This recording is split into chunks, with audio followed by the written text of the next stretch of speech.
I was standing in our bathroom, barefoot on cold tile, when the world tilted. The test was still warm in my hand, pink plastic, 2 lines, clear, confident, mocking. I stared at it longer than necessary, like the answer might blink or apologize. It didn't. I had a vasectomy 3 years ago, documented, tested, confirmed. I didn't panic, not yet. I listened. From the hallway, her voice floated out of the bedroom, low, careful, intimate in a way it hadn't been with me for months. "No, he doesn't know," she whispered. A pause, then a laugh, soft, cruel. Something inside me went quiet. That's when the planning began. We met young, that matters. We built our life brick by brick. Cheap apartments, hand-me-down furniture, shared dreams scribbled on napkins. I worked longer hours so she could quit a job she hated. She held my hand when my father died and told me I was stronger than I thought. I believed her. We decided not to have kids. Mutual, thoughtful, final. The vasectomy wasn't a sacrifice, it was a promise, a clean line drawn around our future.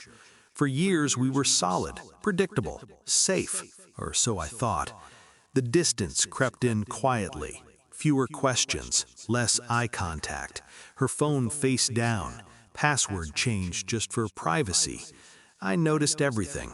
I said nothing. Love makes you generous with denial. The pregnancy test wasn't the first crack, it was the collapse. I set it back exactly where I found it, under the sink, behind cleaning supplies. I washed my hands, I steadied my breathing. Then I leaned against the wall and listened. "She's not stupid," the voice on the other end said. A man, confident, familiar in the worst way. She sighed. "I know, but he trusts me. He always has." That was the moment, not the test, not the lie, that sentence. Trust wasn't just broken, it was weaponized.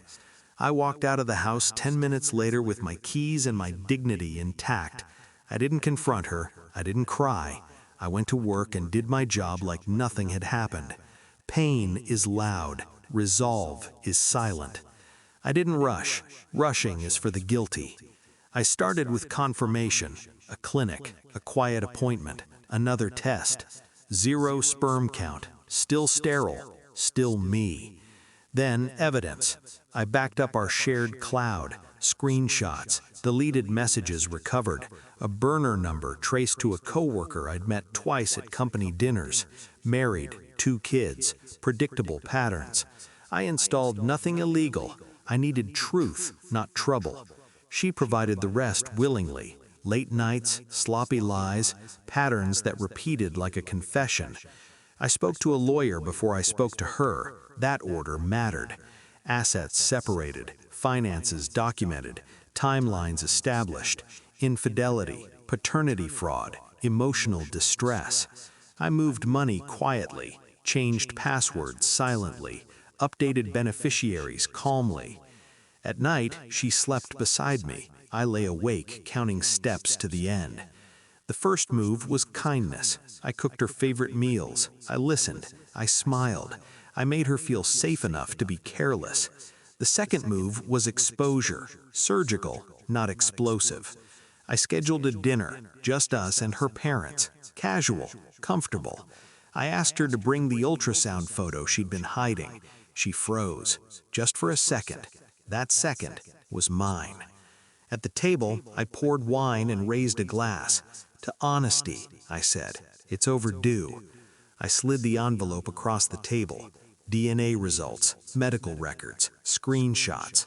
Her mother's hand flew to her mouth. Her father didn't speak at all. She tried, of course she did.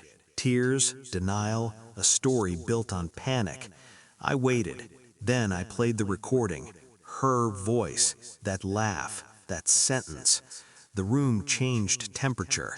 I stood up, calm as a verdict. "I've already filed," I said. "You'll hear from my lawyer." Then I left. The real confrontation came later. She showed up at my apartment unannounced, eyes red, makeup gone, fear finally honest. "You planned this," she said. I nodded. You forced it, she begged. Not for love, for protection, for silence, for help with the mess she'd made. I gave her none of it. Her affair partner's wife had already been informed, professionally, with evidence. HR was next. Consequences followed like gravity. The baby wasn't mine. The shame was hers. For the first time, she looked at me like a stranger, like someone dangerous. She was right. The divorce was clean, faster than she expected. I walked away lighter, untangled, free. Sometimes I think about that moment in the bathroom, the cold tile, the plastic test, the sound of her voice slipping through walls. That was the day I stopped being naive. I didn't scream, I didn't beg, I didn't lose myself trying to save someone who had already chosen someone else. I chose precision. I chose patience. I chose myself. Betrayal teaches you many things, but the most important one is this: the quiet man you underestimate is usually the one writing the ending.